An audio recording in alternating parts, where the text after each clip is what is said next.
चलो, access specifier हम लोग ने कंप्लीट कर लिया था, ठीक है। देखा जाए ये, अच्छा ठीक है। एक्सेस स्पेसिफायर हम लोग कर रहे थे कंपोनेंट ऑफ अ फंक्शन, है ना। कंपोनेंट, एक बार सुन लो जरा, कंपोनेंट ऑफ अ फंक्शन में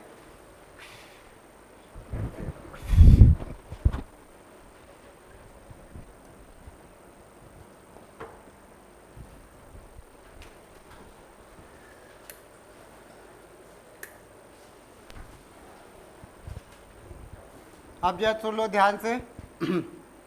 हम लोगों ने ऐसा किया था कि एक कोई फंक्शन है, पब्लिक, नोट नहीं करना है, समझना है। पब्लिक स्टैटिक वॉइड मेन, ऐसे पब्लिक स्टैटिक वॉइड मेन हम इंटीजर ए कह दिया। तो क्या होता था, ये फंक्शन की पहली लाइन है। किसी भी फंक्शन में जैसे हम लोग ने क्या बनाया, क्लास, क्लास का नाम दे दिया डेमो, उसके अंदर ये फंक्शन बना दिया। तो ये फंक्शन के, और इसके अंदर प्रोग्राम लिखते हैं। फंक्शन की पहली लाइन होती है, इसको क्या बोलते हैं, कोई बताओ। ये क्या होता है, ये, और ये फंक्शन नेम, और ये क्या हमारा पैरामीटर लिस्ट। यही तो बात कर रहे थे ना। तो इसके बारे में हमने डिटेल में डिस्कस कर लिया था। अब हम लोग इस पे आ रहे हैं। सेकेंड कंपोनेंट लिखो जा, मॉडिफायर। वो गेट जरा बंद कर दो उधर से पूरा। अगला लिखो जरा, मॉडिफायर। इसमें लिखो, इट इज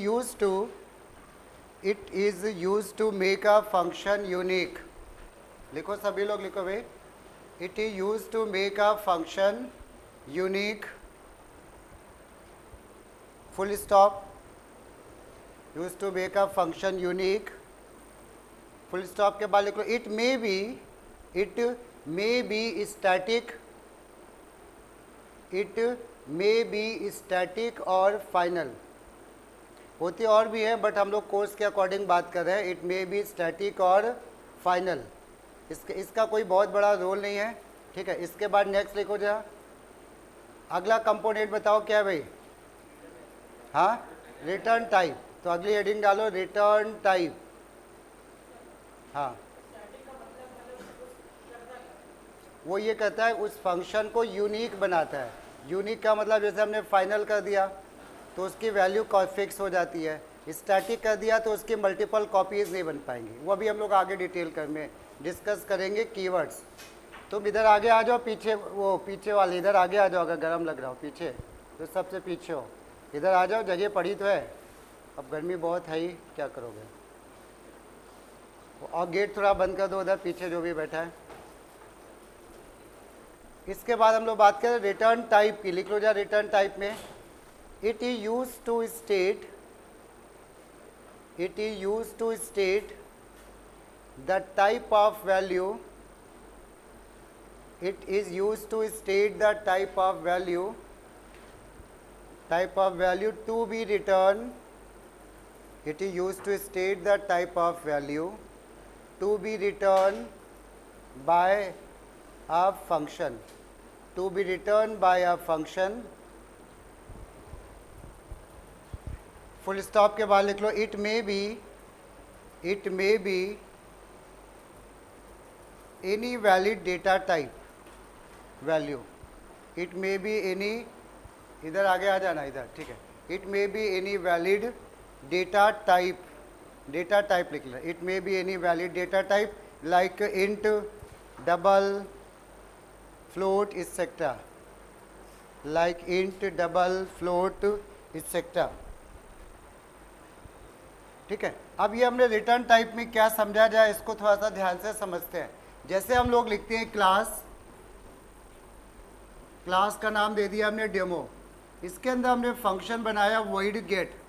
इसका मतलब ये है कि ये जो भी काम करेगा सारा कुछ इसी के अंदर रखेगा, ये कोई भी वैल्यू बाहर नहीं भेजेगा, ठीक है। क्योंकि इसका रिटर्न टाइप कैसा है, वॉइड। वॉइड है तो यानी ये कोई भी वैल्यू रिटर्न नहीं करेगा। अब कुछ लोग सोचें भाई ये मतलब क्या, अब दूसरा फंक्शन इंट सेट, ये एक फंक्शन ऐसा है जो ये कह रहा है कि हम आंसर निकाल के हम उस आंसर को, जो भी आंसर है हम उसको रिटर्न कर देंगे। रिटर्न हमने कर दिया एस, मान लो यहाँ पे कोई वेरिएबल एस है, हमने उसको रिटर्न कर दिया। इससे क्या होगा कि ये जो आंसर एस है वो यहाँ पे नहीं यूज़ हो रहा है, वो कहाँ पे यूज़ होगा, जहाँ पे इस फंक्शन को कॉल करेंगे। तो ये हमारा क्या हुआ, ये क्या चीज़ होती है बताओ, इसको क्या बोलते हैं, रिटर्न टाइप। रिटर्न टाइप समझ में आया, रिटर्न। अभी ये फंक्शन पूरा बनाएंगे तभी क्लियर होगा, अभी लिखना है। हमने क्या बोला, फंक्शन के बगल में लिखा है यहाँ पे, इसको क्या बोलते हैं, रिटर्न टाइप। रिटर्न टाइप हमारे दो टाइप के हैं, एक ऐसा है जो वाइड है यानी कोई भी वैल्यू रिटर्न नहीं कर रहा है, और वाइड के अलावा एक और है जो वैल्यू को रिटर्न कर रहा है। अब वो क्या क्या रिटर्न कर सकता है, यहाँ से इंट हो सकता है, डबल हो सकता है, फ्लोट हो सकता है, बूलियन हो सकता है, कोई भी वैलिड वैल्यू हो सकती है, ठीक है। बाकी वो प्रोग्राम में समझेंगे रिटर्न का मीनिंग क्या है, क्लियर। तो यहाँ पे एक काम करो, छोटा सा एक एग्जाम्पल लिख लो, डबल कॉल इंट के, ये ऐसे डबल कॉल इंटीजर के इंट के, और फिर हमने यहाँ पे ऐसे लिख दिया डबल एक्स इक्वल टू के मल्टीप्लाइड बाय 2.0, और फिर हमने यहाँ पे लिख दिया क्या, रिटर्न एक्स, ऐसे। ये एक एग्जाम्पल है जो कोई वैल्यू निकाल के उसको रिटर्न कर रहा है, ठीक है ना, ये वैल्यू को रिटर्न कर रहा है। अब बात आती है रिटर्न होके जाएगा कहाँ, तो जहाँ पे भी ये फंक्शन कॉल होगा ये वैल्यू वहाँ पे जाएगी, बाकी वो पूरे प्रोग्राम में क्लियर होगा, ठीक है। अभी यहाँ पे क्या है, अगर हमने यहाँ पे डबल की जगह इंट कर दिया, मान लो किसी ने कह दिया कि भाई ठीक है ये तो समझ में आ रहा है, हमने यहाँ पे क्या कर दिया, डबल की जगह लिख दिया क्या यहाँ पे इंट, तो इससे क्या होगा, क्या ये एरर शो करेगा कि ये सही है, ठीक है, हाँ ये एरर शो करेगा, बिल्कुल सही आंसर। क्यों एरर शो करेगा, वैल्यू कौन कैसी रिटर्न हो रही है, देखो डबल रिटर्न हो रही है ना, बट हम रिटर्न टाइप कैसा लिख रहे हैं, इंटीजर। तो क्या ये चीज़ और ये चीज़ मैच कर रही है क्या, नहीं, मैच करनी चाहिए। या तो अब इसको यहाँ पे डबल बना दो, और या तो फिर इसको एक्स को इंटीजर कर दो, यहाँ पे कुछ पॉइंट समझ में आया, ये रिटर्न टाइप है। और अगर कोई वैल्यू नहीं रिटर्न कर रही है तो रिटर्न टाइप कैसा होगा ये बता दो, वॉइड। तो यहाँ पे एक नीचे एक लाइन लिख लो, इसी के नीचे इफ़ अ फंक्शन, एस्टिक करके ये पॉइंट लिख लो extra, if a function does not returns, if a function does not returns any value,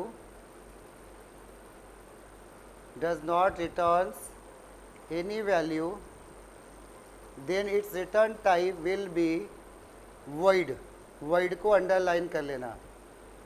if a function does not returns any value then its return type will be void।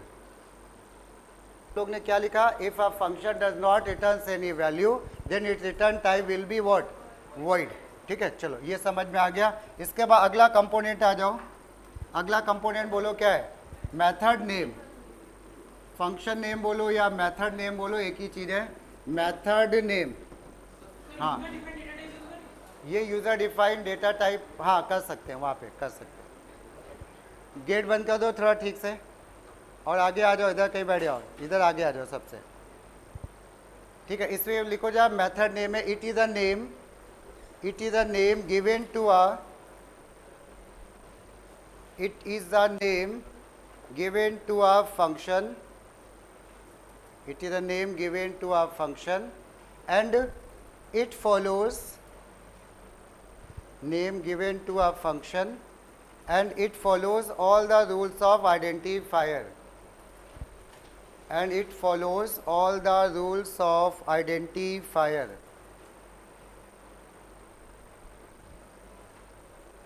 ठीक है। ये अब यहाँ पे हमने एक एग्जाम्पल लिख लो, हमने यहाँ पे लिख दिया क्या, डबल प्राइम, ये डबल प्राइम इंटीजर के, इसमें बताओ कोई रिटर्न टाइप क्या चीज़ है, डबल, और मेथड नेम क्या है, प्राइम। तो इसको अंडरलाइन कर लेना, ये हमारा मेथड नेम है, और ये सारे रूल फॉलो करेगा आइडेंटिफायर के। रूल ऑफ आइडेंटिफायर किसी को याद आ रहे हैं, डिजिट से नहीं शुरू होना चाहिए, कीवर्ड नहीं होना चाहिए, वही वाले सारे रूल, ठीक है। चलो, और उसके बाद लास्ट में लिख लो जाए एक पैरामीटर लिस्ट। अगला लास्ट कंपोनेंट है हमारा पैरामीटर लिस्ट। जिसको हम लोग आर्ग्यूमेंट भी बोलते हैं, पैरामीटर लिस्ट और आर्ग्यूमेंट, इसमें लिख लो। These are valid data type values. These are valid data type values. Valid data type values passed in a function. Valid data type values passed in a function.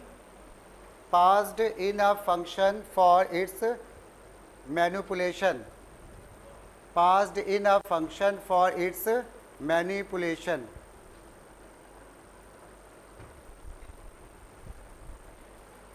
जब देखो बाहर कौन खड़ा हुआ है, कोई बुला दो अंदर, यहाँ पे कोई एक लोग उठ जाओ, आ जाओ आ जाओ आ जाओ, चलो चलो। पास्ड समझ में आया? तो यहाँ पे क्या हुआ, जैसे कि यही एग्जाम्पल अगर हम लोग लिख लें, हम लोग यही एग्जाम्पल लिख लें, ठीक है, ये एग्जाम्पल में, तो इसमें पैरामीटर लिस्ट क्या बोलो कोई, के, तो इंटीजर के हमारा पैरामीटर लिस्ट है। हम लोग क्या करेंगे, इस के की कोई वैल्यू देंगे तभी ये फंक्शन चलेगा, नहीं तो नहीं चलेगा। क्लियर? चलो अब ये तो हमारे सारे कंपोनेंट हो गए, लर्निंग पार्ट था। अब इसके बाद जो एक हेडिंग डालो, ये एक लाइन ड्रॉ कर लो, ये टॉपिक हो गया ख़त्म, ठीक है। इसके बाद एक यहाँ पे लिखो जा फंक्शन प्रोटोटाइप, फंक्शन प्रोटोटाइप, और इसको मोस्ट इंपॉर्टेंट मार्क कर लो भाई बोर्ड के लिए। बोर्ड के लिए क्या है, स्कूल के लिए भी कुछ ना कुछ आ ही जाता है इससे। फंक्शन प्रोटोटाइप, फंक्शन प्रोटोटाइप में क्या है, जैसे हम लोग कोई भी एक क्लास बनाते हैं, void गेट, क्लास का नाम गेट हो गया, हमने एक फंक्शन बनाया void हेलो, ऐसे ये एक फंक्शन बनाया ना, और इसमें हमने लिख दिया integer a comma integer b, और इसके बाद हमने इसमें कुछ काम कर दिया, तो क्या हुआ, ये जो एक फंक्शन बनाया ना, फंक्शन का नाम बताओ क्या है, फंक्शन का नाम क्या है, हेलो, और हेलो का रिटर्न टाइप कैसा है, void, ठीक है। क्लास का नाम क्या है, गेट। तो जो ये फंक्शन बनाते हो, ये एक फंक्शन बनाया ना, इस फंक्शन की ये जो पहली लाइन होती है, ये पहली लाइन हम लोग इसको बोलते हैं फंक्शन प्रोटोटाइप, फंक्शन प्रोटोटाइप। अब फंक्शन प्रोटोटाइप में क्या क्या इंक्लूडेड होता है, फंक्शन का नाम इंक्लूडेड होता है और पैरामीटर लिस्ट इंक्लूडेड होती है। क्लियर? तो लिख लो जाए यहाँ पे, कुछ लोग कहते हैं रिटर्न टाइप भी होता है, बट वो गलत है, ठीक है। तो यहाँ पे एक लाइन लिखो, the first line of a function, the first line of a function is called, first line of a function is called function prototype, first line of a function is called function prototype. It includes function name, it includes function name and number and type of parameter list. It includes function name, comma, number and type of parameter list, number and type of parameter list। ये हमारी function prototype में इतनी चीज़ें होती हैं। यहाँ पे हम बता दें बार बार, रिटर्न टाइप नहीं होता है, ठीक है, रिटर्न टाइप इंक्लूडेड नहीं है।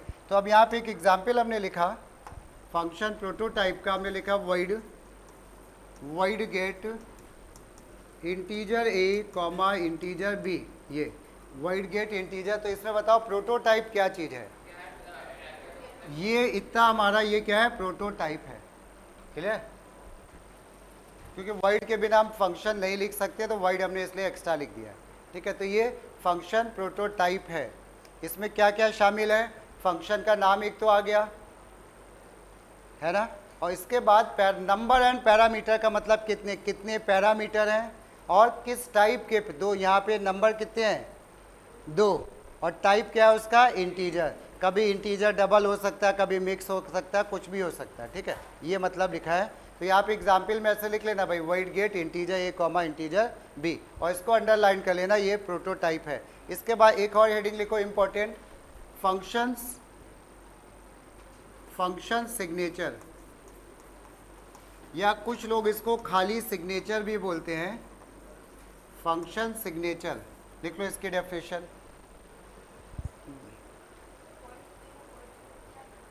कुछ नहीं, वाइड गेट है, नाम है गेट, हम कहें गेट की जगह मेन रख दें तो भी कोई फ़र्क नहीं पड़ेगा, नाम कुछ भी दे सकते हो, ठीक है। वो एक तरीका लोगों ने बना लिया कि मेन ही देते हैं, बट ऐसा कोई रूल नहीं है, मेन की जगह हम कुछ नाम और भी दे सकते हैं। इसके बाद लिखो फंक्शन सिग्नेचर, इसमें लिखो the number and type of parameter list, the number and type of parameter list is called function signature. The number and type of parameter list is called function signature. Is called function signature. और जो ऊपर example लिखा है वही उसी में mark कर लो, या फिर नया लिख लो, ये जो पैरामीटर लिस्ट है, ठीक है। यहाँ पे जो हम लोग ये देख रहे हैं इसमें पैरा सिग्नेचर क्या है, फंक्शन सिग्नेचर क्या चीज़ है बोलो। हाँ, ये हमारा फंक्शन सिग्नेचर है, पॉइंट समझ में आया। और वो पूरा हमारा फंक्शन प्रोटोटाइप था। चलो अब इस पर बहुत क्वेश्चन बना के आ जाते हैं, मतलब एक तरह से देखा जाए तो फंक्शन सिग्नेचर फंक्शन प्रोटोटाइप का पार्ट है, पॉइंट समझ में आ रहा है, उसी का एक पार्ट है। चलो अब जा लिखो, इसके बाद कुछ क्वेश्चन हम लोग डिस्कस करेंगे जो पेपर में आए हैं, ठीक है। लिखो जब एक right the function prototype, right, या ऐसे लिखो right the prototype of a function, right the prototype of a function named, right the prototype of a function named hello, named hello, और हेलो के आगे ब्रैकेट लगा लेना।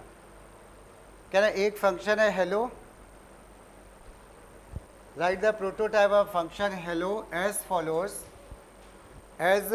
फॉलोज, और एक हम बताएंगे बाकी तुम लोग ट्राई करोगे, ठीक है। एज फॉलोज, और इसके बाद इन्होंने ऐसे लिख दिया, number 1, it takes 2 integer values, it takes 2 int लिख लो, चाहे इंटीजर पूरा लिख लो, बट प्रोग्राम में इंट ही लिखेंगे। It takes 2 integer values and returns true और फॉल्स, एंड रिटर्न्स ट्रू और फॉल्स। क्लियर? तो अब ये बता दो रिटर्न टाइप कैसा हो गया, बूलियन, क्योंकि हम ट्रू फॉल्स नहीं लिखेंगे, डेटा टाइप लिखेंगे ना। तो अब हम लोग इसमें, और फंक्शन का नाम क्या है, हेलो, और कितनी वैल्यू ले रहा है, 2। तो अब इसका जब प्रोटोटाइप हम लोग क्या लिखेंगे, जरा देखना, प्रोटोटाइप इसका ऐसे बनेगा, बूलियन, पहले हमने लिखा रिटर्न टाइप, फिर हमने लिखा क्या, फंक्शन का नाम, और फिर क्या लिख दिया, पैरामीटर लिस्ट। पैरामीटर लिस्ट का मतलब कितनी वैल्यू ये ले रही है, इंटीजर a, b, बस ये आंसर हो गया। समझ में आया? फंक्शन का ये प्रोटोटाइप हमने लिख दिया, और प्रोटोटाइप में हमने क्या क्या बताया, रिटर्न टाइप बताया, नाम बताया, और कितनी वैल्यू ले रहा है पैरामीटर में। क्लियर हुआ?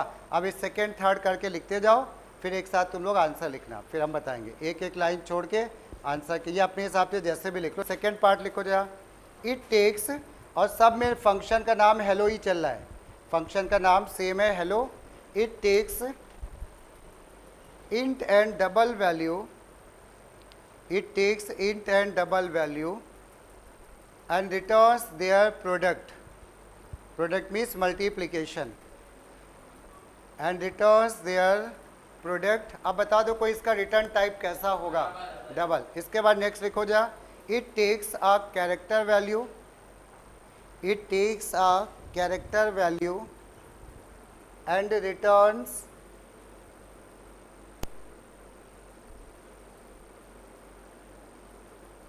the corresponding and returns the corresponding ASCII, ये ASCII, returns the corresponding ASCII value। Next में आ जाओ, takes 2 strings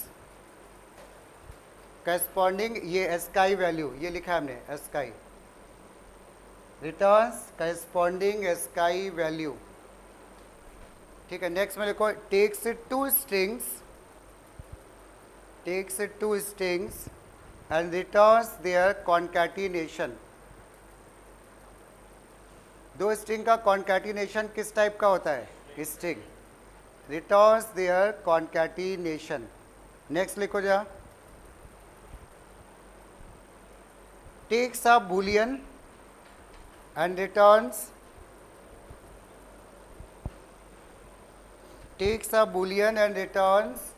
ऐसे लिखना है डबल कोट्स में, returns true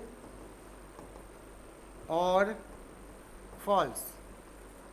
takes boolean and returns true और फॉल्स डबल कोट्स में रहेंगे। नेक्स्ट में आ जाओ, takes byte and float value, takes byte BYT byte and takes byte and float value and returns 1 और 0, रिटर्न्स 1 और 0। Last में एक और लिख लो, टेक्स फ्लोट वैल्यू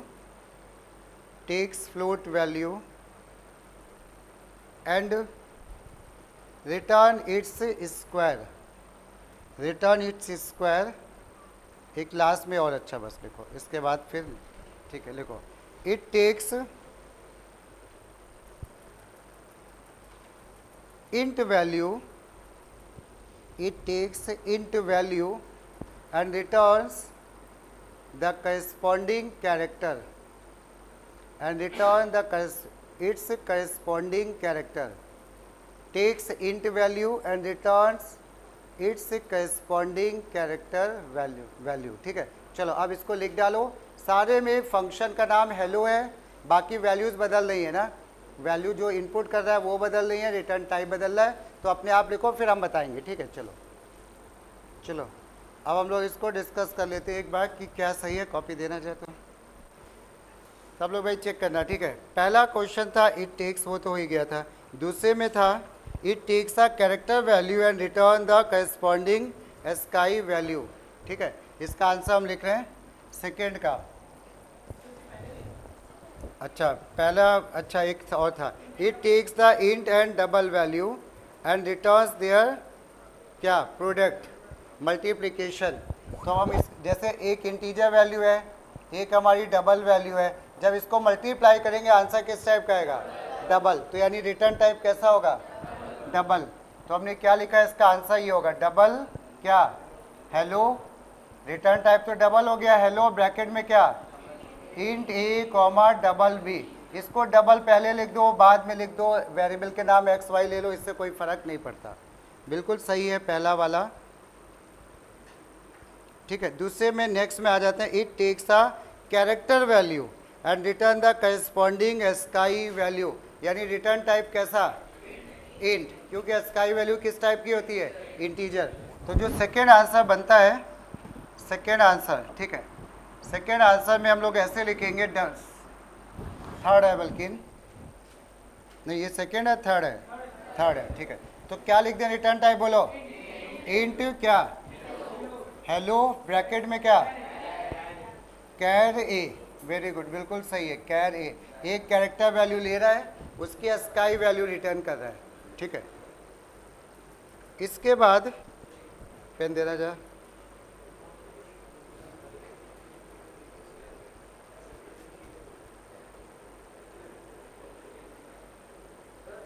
हाँ बोलो भाई, एक मिनट, क्या कह रहा? नहीं, ये वेरिएबल है कि वैल्यू है? बताओ। वेरिएबल है तो वेरिएबल पे नहीं लगाते हैं, लिटरल पे लगाते हैं। जैसे असाइन करते वक्त लगाएंगे, पैरामीटर में कभी नहीं लगाते, इतना समझ लो। ठीक है, तो इसका आंसर था इंट हेलो, इनके में गलत था, तो कैर ए। इसके बाद थर्ड में आ जाओ, it take the two strings and return their concatenation. Return type बोलो स्ट्रिंग। रिटर्न टाइप हो गया इसका स्ट्रिंग, ये स्ट्रिंग। और फिर स्ट्रिंग का एस कैपिटल बनाना हमेशा, स्ट्रिंग। फिर क्या लिखोगे? हेलो। कितनी वैल्यू ले रहा है ये? 2। यहाँ पे डबल कोट्स में कुछ नहीं लिखना है, दो वैल्यू ले रहा है ना, इनपुट करा रहा है मतलब, तो क्या लिखोगे यहाँ पे string A comma string B, ये string A comma string B.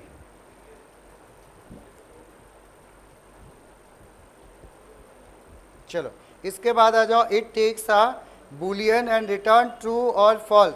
ध्यान देने वाली बात थी, किसी ने शायद नोटिस किया कि नहीं, ट्रू और फॉल्स डबल कोट्स में लिखा था ना, तो रिटर्न टाइप बोलो वेरी गुड, सब ने जो है नोटिस कर लिया।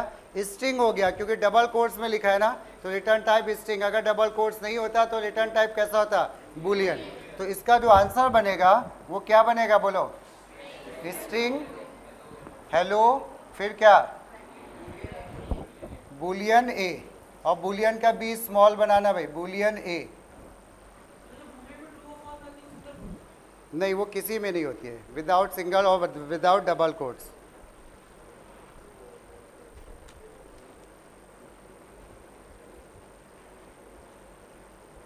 ये एक बुलियन वैल्यू ले रहा था, ठीक है। इट टेक्स, अगला question, it takes the byte and float value and return 1 और 0। रिटर्न टाइप बोलो इंट। 1 और 0 किस टाइप की वैल्यू होती है, इंट। तो यानी इसका मतलब इसमें रिटर्न टाइप कैसा हो गया, इंट हेलो बाइट ए फ्लोट बी। ये आंसर है, क्लियर हो रहा है, बाइट ए फ्लोट बी। उसके बाद नेक्स्ट में आ जाओ,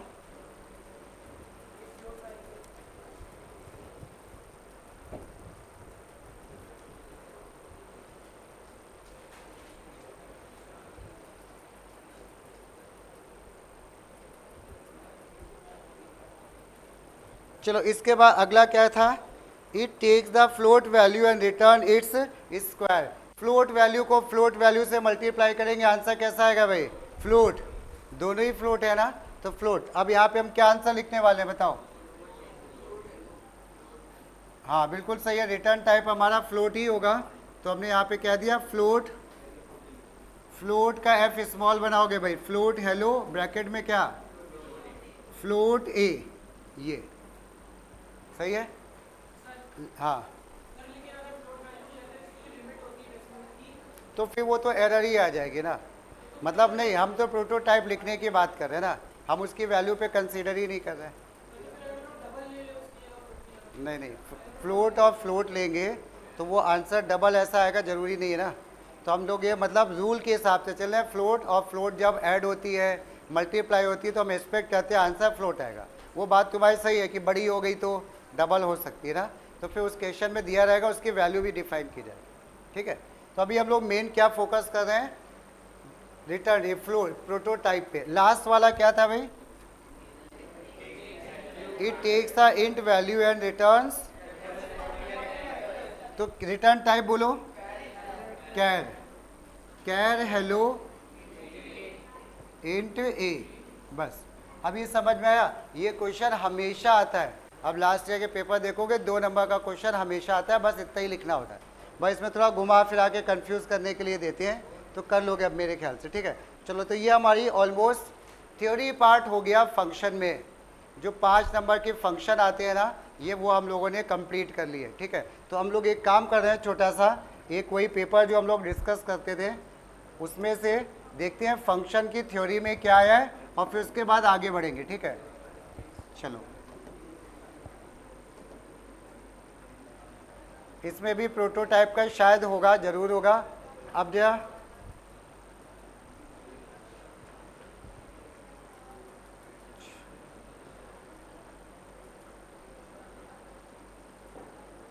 चलो भैया देखते हैं, यहाँ पे बातें बंद कर दो, जरा इधर देखो, फंक्शन के क्वेश्चन हम ढूंढ रहे हैं और उसके बाद हम बताते हैं, ठीक है। ये सब हम लोग डिस्कस कर चुके हैं, ये सब नहीं करेंगे। नॉट अ टोकन ये एरर का है, एरे का है, ये स्ट्रिंग का है, ये नहीं है, ये भी नहीं है। और डिस्प्ले, हाँ ये वाला जरा बताओ, ये वाला 14 नंबर, ये इसी का टॉपिक का आ गया, 14 नंबर।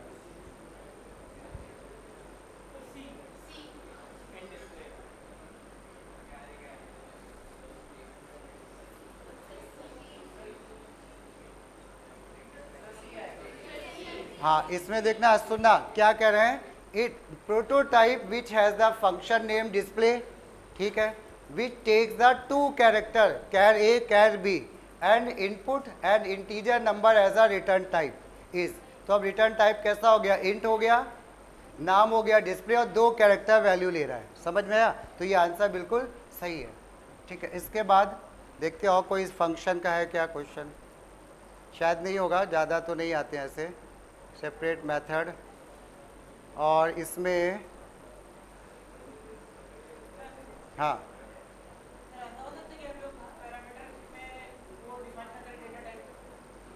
पैरामीटर में नहीं नहीं बिल्कुल नहीं हो सकता, या तो वैल्यू लिखो फिर वहाँ पे, वैल्यू लिखने का हम लोग में है नहीं, ठीक है, बट देने ही पड़े। अब इसके बाद एक और आ गया शायद, नहीं ये तो फंक्शन का नहीं है, ये तो स्ट्रिंग का है, मेथड यूज फॉर मल्टीपल, चलो भाई नहीं है। अब जा देखना, अब इसके बाद बातें बंद कर दो भाई। अब हम लोग करने जा रहे हैं प्रोग्राम।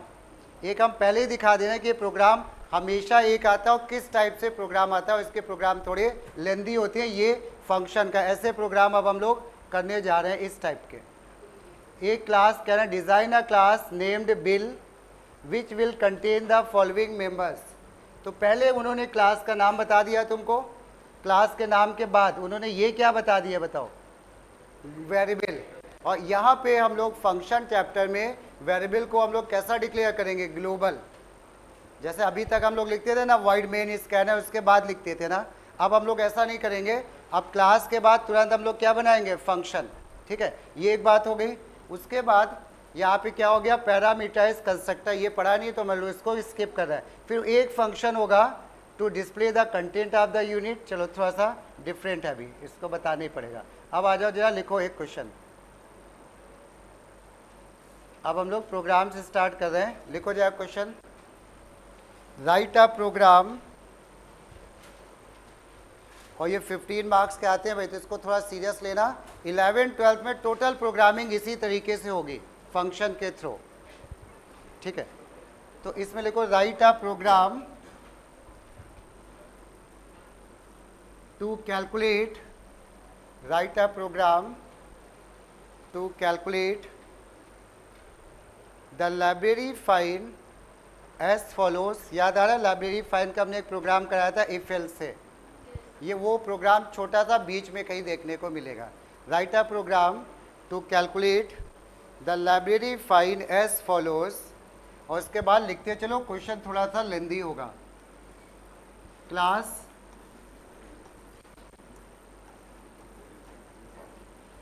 का नाम है लाइब्रेरी, फिर ब्रैकेट ओपन किया, सॉरी ब्रैकेट क्यों यहाँ पे, अभी तो डेटा मेंबर, इसको दो चीज़ें बोला जाता है, डेटा मेंबर्स भी बोल सकते हैं और इसको हम लोग इंस्टेंस वेरिएबल भी बोल सकते हैं। इंस्टेंस,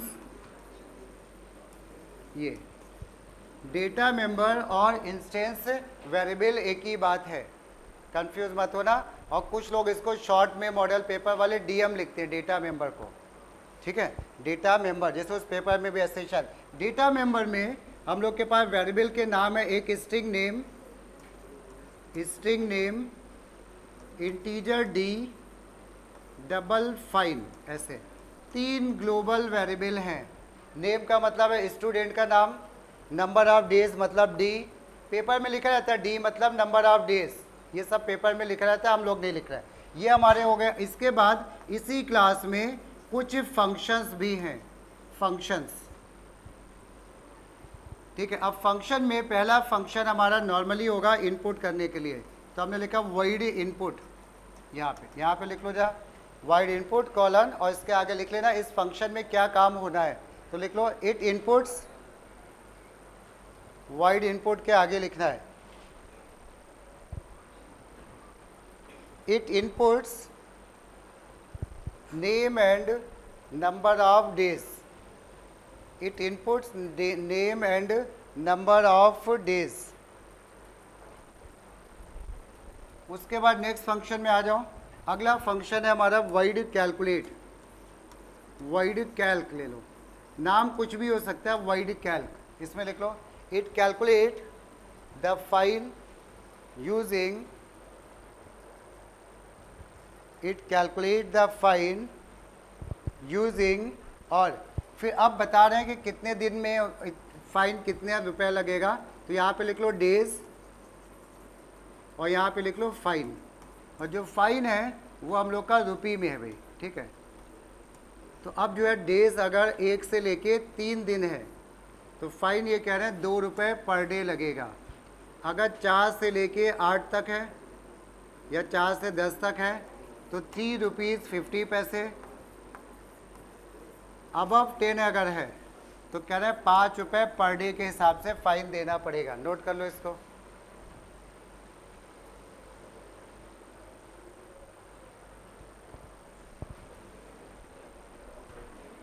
इसके बाद एक और फंक्शन है हम लोग का वाइड डिस्प्ले।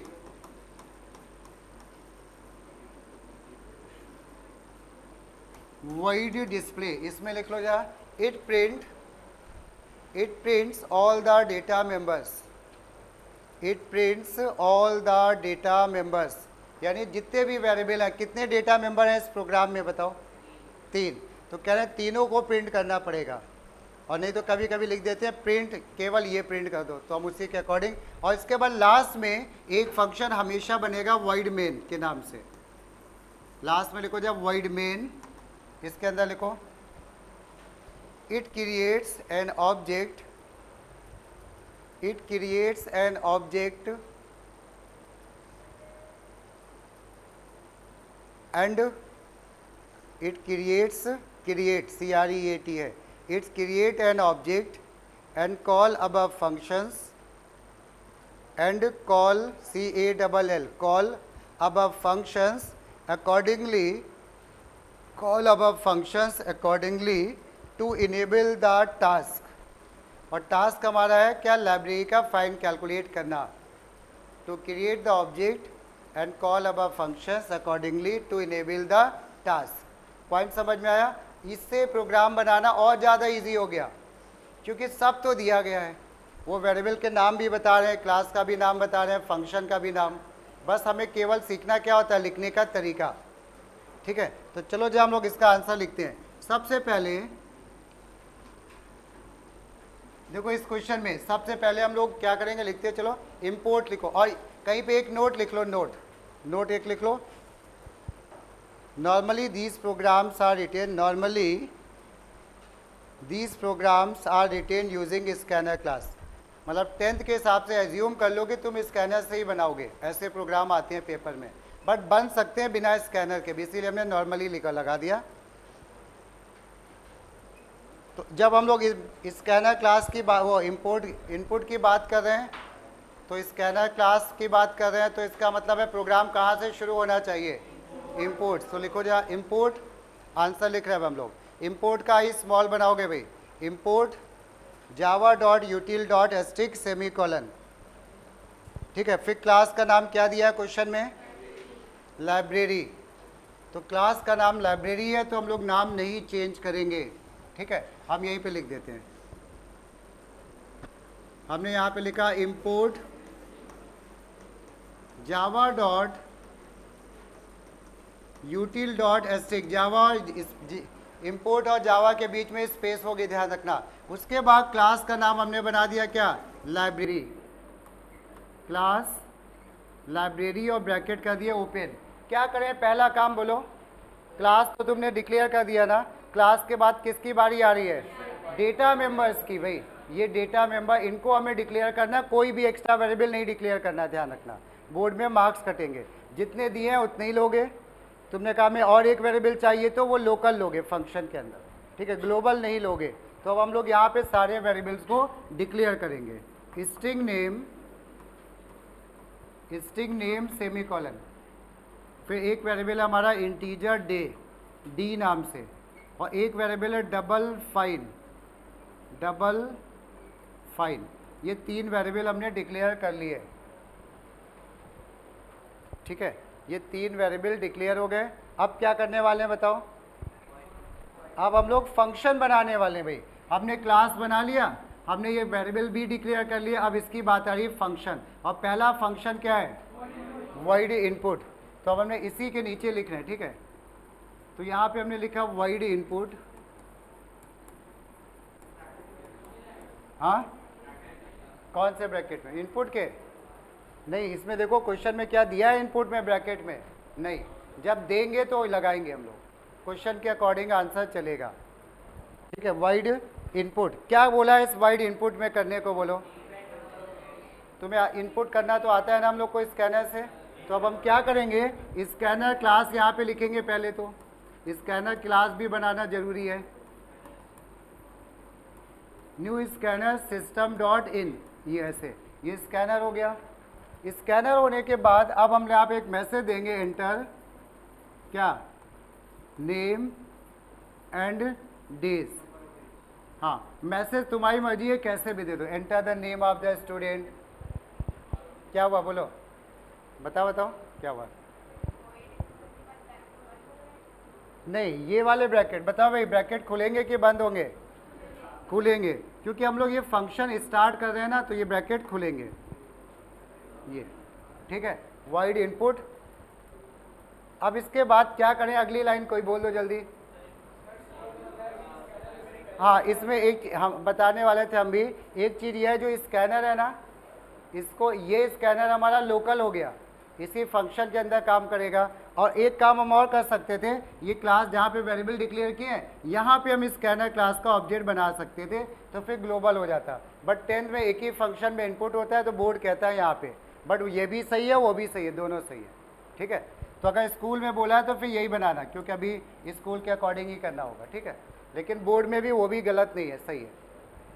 अब इसके बाद एंटर नेम एंड डेज, क्या कर दें, अगली लाइन बोलो, स्ट्रिंग नेम इक्वल टू क्या, गलत बताओ, इसमें मिस्टेक क्या है, यहाँ पे स्ट्रिंग नहीं लिखेंगे, क्यों, क्योंकि एक वेरिएबल 2 बार डिक्लेयर नहीं होता है, ऊपर डिक्लेयर है ना, तो दोबारा थोड़ी ना, ये बड़ी मिस्टेक करते हैं बच्चे, इसलिए हमने यहाँ पे लिखा name equal to sc dot, next भी लिख सकते हो और नेक्स्ट लाइन, दोनों सही हैं ये।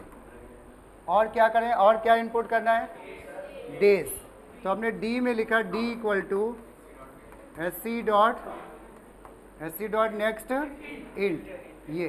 तो देखो ये इनपुट वाला काम, और ये फंक्शन को कर दिया बंद, जो वाइड इनपुट खुला था वो यहाँ पे आके बंद हो गया। पॉइंट समझ में आ रहा है ना सबको, ये फंक्शन यहाँ पे आके बंद हो गया, हमने यानी वाइड इनपुट का काम पूरा कर दिया। अब कौन सा फंक्शन करने वाले हैं बोलो, वाइड इनपुट के बाद कौन सा फंक्शन था, कैल्क। तो अब हम यहाँ पे क्या करेंगे, वाइड कैल्क बनाएंगे, वाइड, और ध्यान रखना फंक्शन है, ब्रैकेट जरूरी है लगाना। वाइड कैल्क के बाद ब्रैकेट को तुमने कर दिया ओपन, इसके अंदर क्या होने वाला है, हमें फाइन निकालना, फाइन के लिए छोटा सा एक प्रोग्राम बनेगा इफ एल्स का ना, तो ठीक है, लिखते चलो साथ में, खाली फाइन निकालना है, यहाँ पे प्रिंट इंट मत कर देना। ठीक है,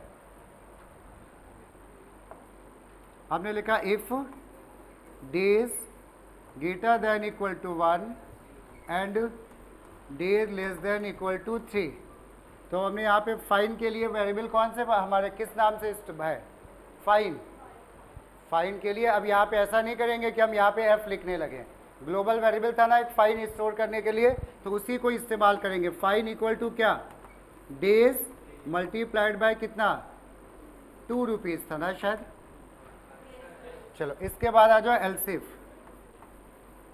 एलसिफ अगर days greater than 3 and days less than equal to कितना था, 10। अब यहाँ पे फाइन कितना लगेगा, डी इंटू क्या, नहीं भाई 2 नहीं, ये नेक्स्ट, एक मिनट सुन लो, जो लोग लेट ज्वाइन किया था वो एक बात समझ लें, 2 टाइप के इफ के क्वेश्चन होते हैं। ठीक है, और वो वीडियो में जाके देख लेना, वहाँ पे पढ़ा हुआ है।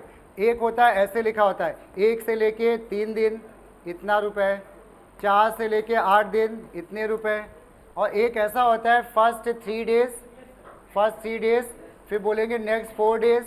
तो वो जो नेक्स्ट वाला होता है ना, उसमें पुराने दिन के पुराने रेट, इसमें सब में फ्लैट चलता है।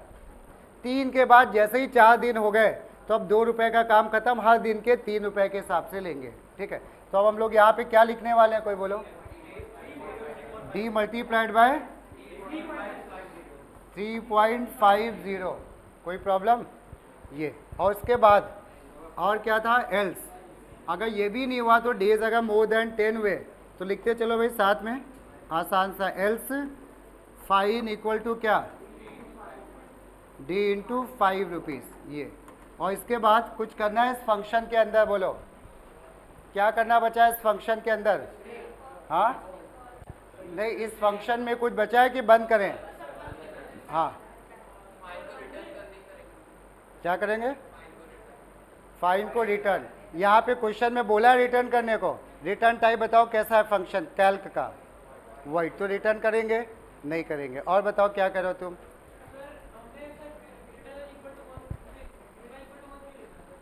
वो लिखा था क्वेश्चन में, नहीं तो लेस देन 3 लिख सकते थे, और नीचे भी हम यहाँ पे ग्रेटर देन 3 लिखना कंपलसरी नहीं था। मतलब ठीक है, वो लिख दिया कि कुछ लोग को ठीक से नहीं आती ना, वो रिवीजन में कंफ्यूज हो सकते हैं, इसलिए हम लिख देते हैं, मतलब बिना उसके भी ठीक है। अब ये हमने कुछ देखो, वाइड कैल फंक्शन को एक बार जा पढ़ो, वो क्या कह रहा है वाइड कैल फंक्शन, देखो क्या कह रहा है, क्या कह रहा है, रिटर्न द फाइन, बस इतना ही तो, सॉरी कैलकुलेट द फाइन, इतना ही तो बोल रहा है। ये बोल रहा है कि रिटर्न करो, ये बोल रहा है कि प्रिंट करो, नहीं तो कुछ नहीं करेंगे, जितना बोला है बस वही सही है। और इसके बाद हमने फंक्शन को क्या कर दिया, यहाँ पे बंद कर दिया। अब इसके बाद कौन सा फंक्शन था, डिस्प्ले, और डिस्प्ले में बोला सारे डेटा मेंबर्स को प्रिंट करो। डिस्प्ले में सारे डेटा मेंबर्स को कह रहे हैं प्रिंट कर दो, ठीक है। तो अब हम यहाँ पे गए वॉइड डिस्प्ले, वॉइड डिस्प्ले, और इसमें हमें कितने वेरिएबल प्रिंट करने होंगे, 3, तीनों को प्रिंट कर दो मैसेज के साथ। नेम इक्वल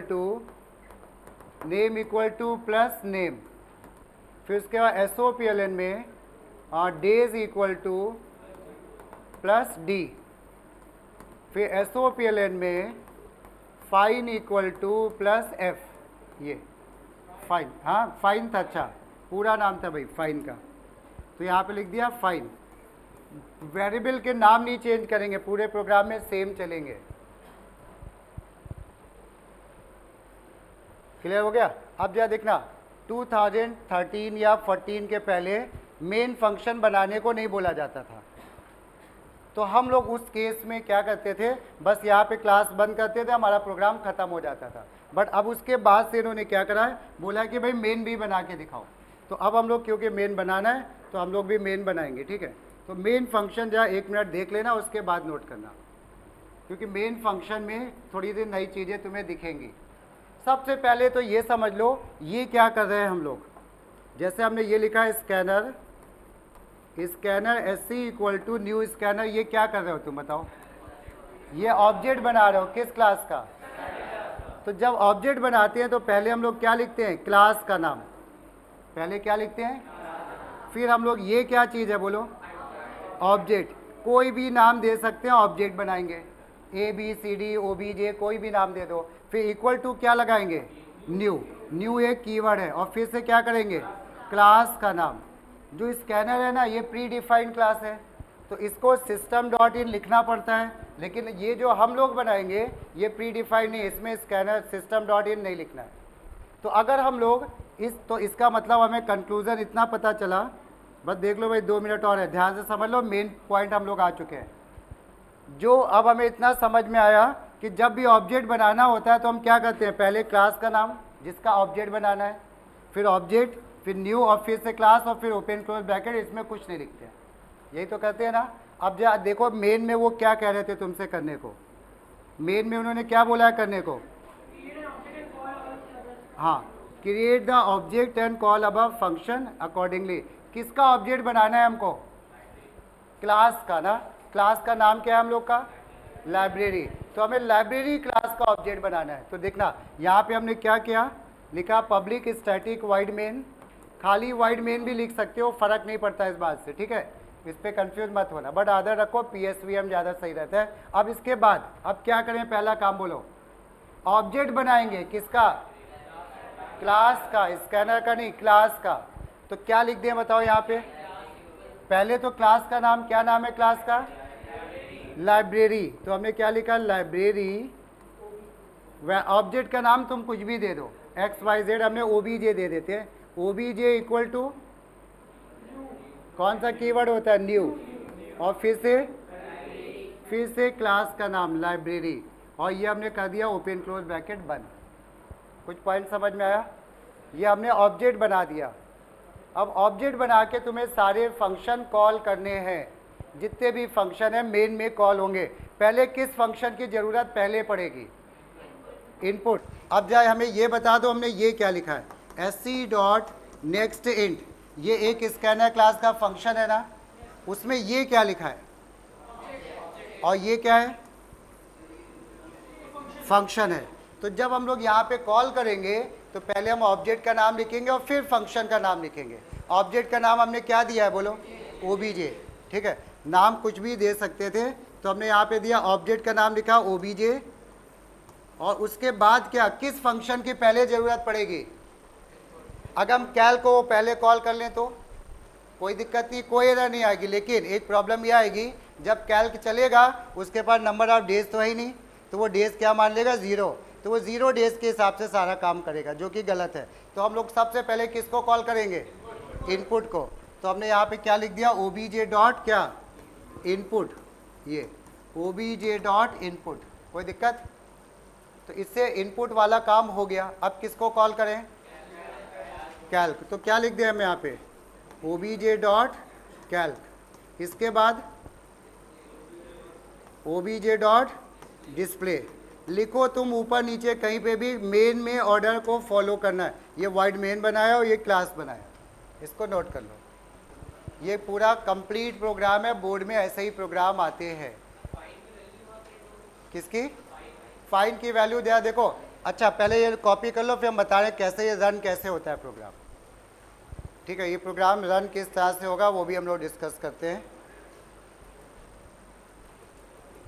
अब जरा ध्यान से देखो भाई, एक मिनट सुन लो। यहाँ पे तुमने फंक्शन चैप्टर में कैसे एग्जीक्यूशन होता है, तुमने ढेर सारे फंक्शन बनाए, लेकिन कंपाइलर एक ही फंक्शन चलाएगा। कौन सा? मेन। अब वो चाहे मेन ऊपर बनाओ, चाहे नीचे बनाओ, चाहे बीच में, वो चलेगा। यहाँ से स्टार्ट करेगा, ढूंढेगा मेन फंक्शन कहाँ पे बना है। मेन फंक्शन कहीं पे बना है, उसको ये मिल गया मेन ना, बस वो यहीं से रन करना शुरू करेगा। किसी ने कहा भाई मेन नहीं बना, अब क्या होगा? तो अगर मेन नहीं बना है तो फिर वो पूरे फंक्शन एक साथ नहीं चलेंगे। तुम जिस फंक्शन पे क्लिक करोगे वही वाला फंक्शन चलेगा, बस उतना ही काम होगा। तो हम लोग, लेकिन हमें तो बोर्ड के हिसाब से काम करना है, तो मेन बनाना ही बनाना है। तो सबसे पहले मेन चला, और मेन में सबसे पहले ये क्या हुआ बोलो? कोई ऑब्जेक्ट बना। तो ऑब्जेक्ट ऐसा मान लो अभी के लिए कि एक फॉर्मेलिटी है, बनानी ही पड़ती है, हमारे लिए बहुत खास काम नहीं है। इसके बाद ये क्या हुआ बोलो? obj dot input. कंपाइलर यहाँ से कहाँ जाएगा? जब ये लाइन चलेगी कंपाइलर कहाँ जाएगा? वो जाएगा क्लास की पहली लाइन से। सुनो भाई इधर जरा देखो, इधर क्लास की पहली लाइन से शुरू करेगा, ढूंढेगा इनपुट कहाँ पे मिला है। इनपुट में वो प्रोटोटाइप चेक करेगा पहले। प्रोटोटाइप का मतलब फंक्शन का नाम चेक करेगा, और साथ में क्या चेक करेगा? Parameter list. वहाँ पे जब कॉल कर रहे हैं तो नाम क्या दिया है फंक्शन का? इनपुट। इसीलिए देखो यहाँ पे रिटर्न टाइप नहीं लिखा हमने। इनपुट, फंक्शन का नाम और पैरामीटर लिस्ट चेक करेगा। हाँ बोलो।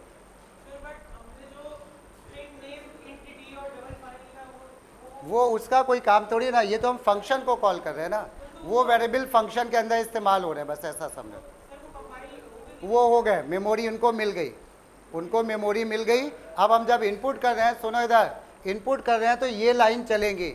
जब कंपाइलर ये इनपुट लाइन चलाएगा तो कंपाइलर यहाँ से यहाँ पे आ जाएगा, और इसके अंदर जो इनपुट फंक्शन में लिखा है वो सारा काम करेगा। अब वो क्या करेगा? स्कैनर का ऑब्जेक्ट बनाएगा। अगर हम पहले बना देते तो वो ग्लोबली बन जाता, पहले से नहीं बनाया तो अब बन गया। उसके बाद क्या मैसेज आया मॉनिटर पे? Enter name and days. तो तुमने नाम और डेज इनपुट कर दिए, ये फंक्शन खत्म हो गया ना। तो जब खत्म हो गया अब कंपाइलर कहाँ जाएगा बोलो? फिर से मेन में जाएगा, वापस से मेन में आएगा, इस लाइन में आएगा। ठीक है, अब ये क्या कर रहे हो तुम बोलो? फिर से एक नया फंक्शन कॉल करो। अब क्या होगा इसके बाद? कंपाइलर जाएगा किसमें? कैल्क में। डेज तो आ चुके हैं ना, मेमोरी में डेज तो आ चुके हैं। तो अब ये पूरा कैलकुलेशन चलेगा, और क्या नई वैल्यू मिल जाएगी? फाइन को कोई भी वैल्यू मिल जाएगी फाइन को। ये फंक्शन भी हमारा खत्म हो गया। जब ये लाइन थी तब ये चला, और ये चला पूरा खत्म हो गया, हम वापस आ गए इसमें। अब क्या होने वाला है? डिस्प्ले। अब वो डिस्प्ले पे गया, उसने प्रिंट कर दिया, फिर वापस आया और यहाँ पे प्रोग्रामिंग फंक्शन खत्म हो गया, सब खत्म और ये काम खत्म। क्लियर हुआ? तो कुछ आइडिया लगा कि नहीं भाई, फंक्शन ऐसे ही चलता है। अब बाकी